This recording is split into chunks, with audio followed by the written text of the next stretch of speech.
Hi friends, আজকে আমি রান্না করছি ছোলার ডালের বড়া করব, দিয়ে তারপর সেই বড়াগুলোকে কারি করব। ছোলার ডাল কালকে রাত্রেবেলা ভিজিয়ে রেখেছিলাম, এখন এরকম মিক্সিতে দিয়েছি, দিয়ে এটা বেটে নেব। আর এই দেখো পেঁয়াজ কুচি করে রেখেছি, পেঁয়াজ আর কাঁচা লঙ্কা কুচি করে রেখেছি। আর এই দেখো একটু মশলা বেটে নেবো কারি করার জন্য।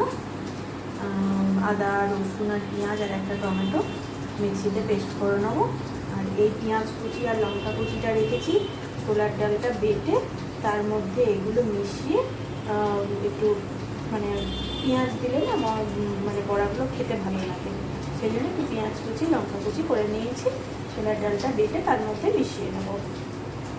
দেখো বন্ধুরা, ছোলার ডালটা বাটা হয়ে গেছে, তার মধ্যে পেঁয়াজ কুচি আর লঙ্কা কুচিটা মিশিয়ে ফেলেছি।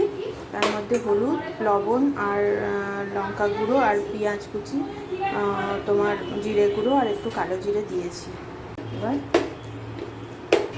এক চামচ করে দিয়ে দেবো, বড়াগুলো ভালো করে ভেজে নেবো।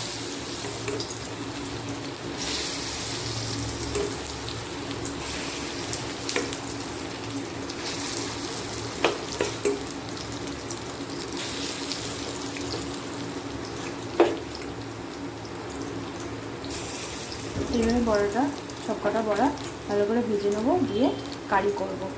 বন্ধুরা, বড়া ভাজা রেডি হয়ে গেল। এবার এই মশলাটা কষানো হয়ে গেছে, আর এই দেখো ফুটছে। এবার বড়াগুলো আস্তে আস্তে দিয়ে দেবো।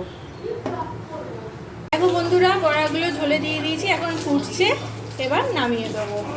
কেমন হয়েছে বলো কমেন্ট বক্সে আমার বড়ার তরকারি।